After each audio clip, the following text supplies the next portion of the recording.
네, 안녕하세요. 오늘도 ETF 시황 정리해드리도록 하겠습니다. 먼저 시황판이 주로 파란색으로 물든 것이 확인이 되는데요. 이 3대 지수가 빠지면서 영향을 준 것으로 풀이되고 있습니다.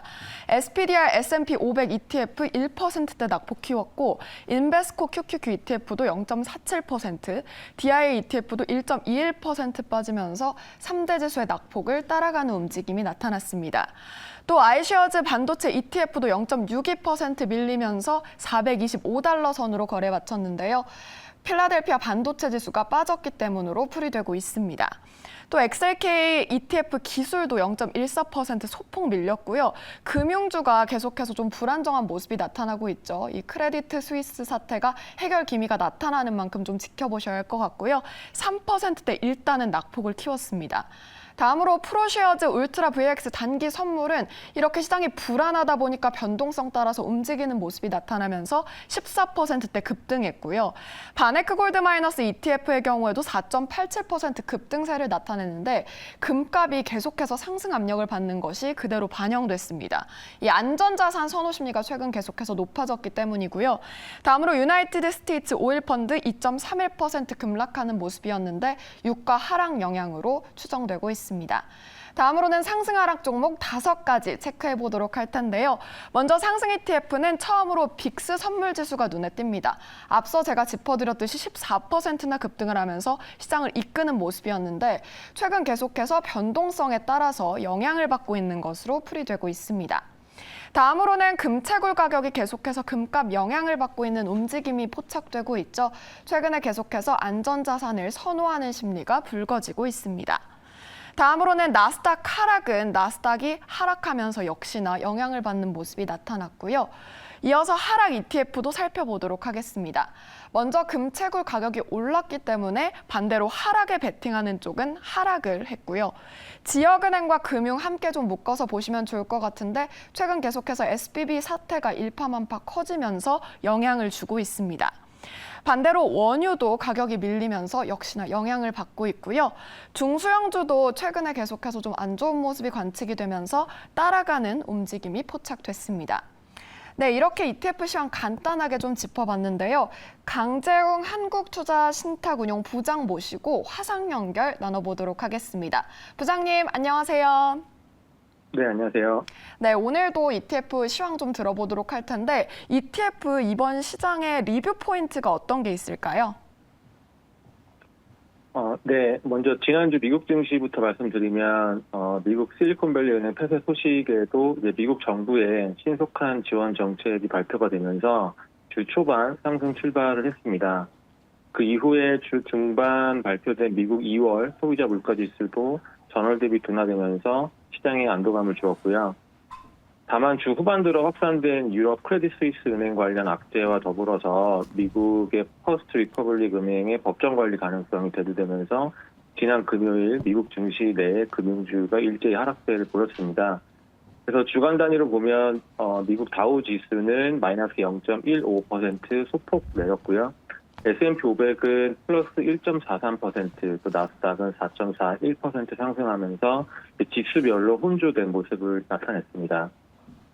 다만 다우지수와 S&P 500 같은 경우는 이제 금융주가 급격한 약세를 보이면서 지난 금요일 하루에만 약 마이너스 1.1%의 하락세를 보였습니다. 퍼스트 리퍼블릭 은행의 경우 그 미국 대형 은행들의 300억 달러 규모 지원 소식에도 불구하고 지난 금요일 장 마감 이후에 앞으로 배당을 중단하겠다는 입장을 발표하면서 관련된 그 불안 심리가 좀 고조되는 모습이었습니다.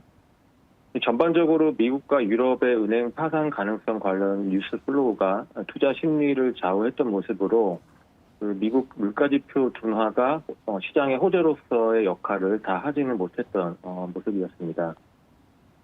그래서 지난주 글로벌 ETF 동향을 살펴보면 주요 은행의 파산 소식 혹은 가능성이 전통 은행에 대한 불신을 확산됨에 따라서 피난처로 생각되는 가상자산이 각광을 받았습니다. 그래서 가상자산 가격이 급등세를 보였고 이에 따라 비트코인 혹은 디지털 자산 채굴 기업으로 구성된 ETF가 한 주간 30% 초반대의 급등세를 나타냈습니다. 또한 원자재 관련 ETF 중에서는 주요 은행 관련 우려로 안전자산 선호 심리가 강해지면서 금 관련 ETF들도 10% 초중반대의 강한 상승세를 나타냈습니다. 금 선물 가격은 지난주 온스당 1,970달러를 돌파하면서 11개월 만에 최고치를 경신한 바 있습니다. 안전자산 선호 현상은 채권 시장에서도 확인이 될 수 있었습니다.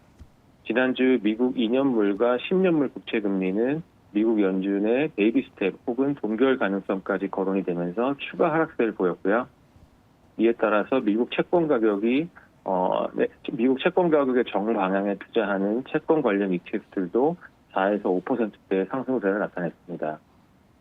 그 외에도 지난주에 마찬가지로 주요 금융주들의 약세가 두드러지면서 금융주 주가의 반대 방향에 베팅하는 금융주 인버스 ETF들도 강세를 나타냈습니다. 한편 약세를 보인 ETF들의 경우 금융주 관련 ETF들과 또 국제유가에 연동되는 지수를 추정하는 ETF들도 약세를 보였습니다. 지난주 국제유가는 글로벌 주요 은행에 대한 우려와 함께 또 유럽 중앙은행의 금리 인상, 또 미국 상업 원유 재고 증가, 또 국제 에너지 기구인 IEA의 공급 과잉 소식이 전해지면서 배럴당 66달러대까지 하락하면서 2021년 12월 이후 최저치를 경신했습니다. 따라서 지난 한 주에만 국제유가는 13%에 가까운 급락세를 나타냈습니다. 네, 전반적으로 안전자산 선호 심리가 좀 불거지고 있는 것 같은데 그렇다면 이번 주 ETF 시장에서 주목해봐야 할 이슈는 어떤 게 있을까요? 네, 이번 주 글로벌 금융시장은 지난주와 마찬가지로 미국과 유럽 내 은행 관련 이슈들이 여전히 시장의 변동성을 확대시킬 수 있다고 보고 있습니다. 이에 따라서 단기적으로 투자자들의 관망 심리가 강하게 나타날 수 있겠고요.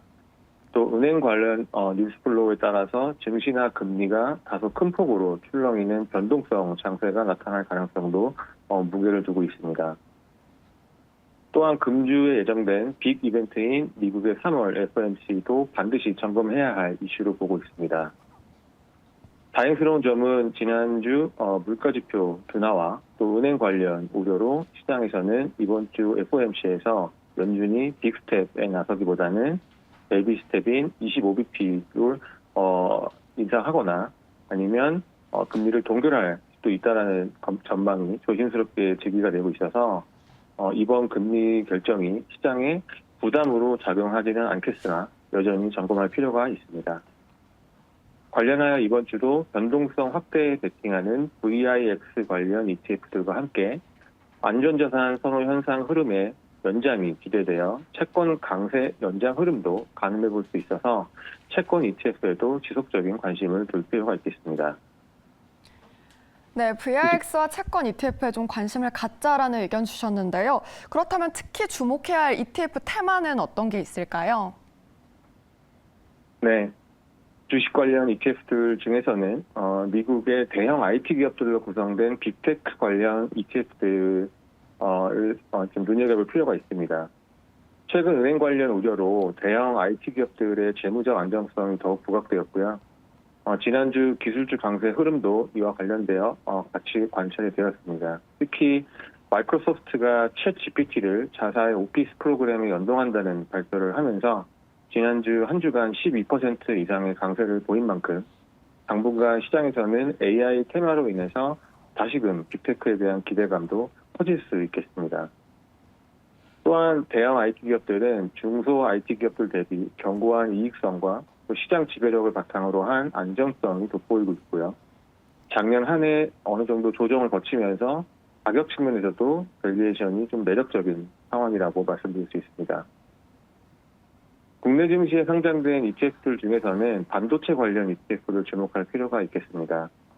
작년부터 진행된 주요 반도체 관련 기업들의 재고 조정을 통해서 재고 정점 기대감이 형성이 되고 있고 반도체 가격도 연말보다는 반등 시점이 다소 앞당겨질 수 있다는 시장의 전망이 나오면서 현재 저가 매수세가 유입된 흐름이 관찰되고 있습니다. 한편 베트남 주식 관련 ETF도 관심을 둘 필요가 있겠는데요. 지난 14일 베트남 중앙은행은 주요 국가는 다르게 기준금리를 4.5%에서 3.5%로 인하하기로 결정을 하면서 시장 내 유동성 증가 기대감이 커지는 상황입니다. 현재 베트남 물가 수준이 금리 인상을 결정한 만큼 부담스럽지 않은 상황이고, 또 작년 증시의 악재였던 부동산 개발 업종 관련 우려도 완화 추세에 있는 만큼 베트남 증시를 바라보는 시각이 점차 완화되고 있는 모습입니다. 네, 오늘은 강재웅 한국투자신탁운용 부장님과 함께했습니다. 부장님 말씀 감사합니다. 감사합니다. 네, 지금까지 ETF 시황 살펴봤습니다.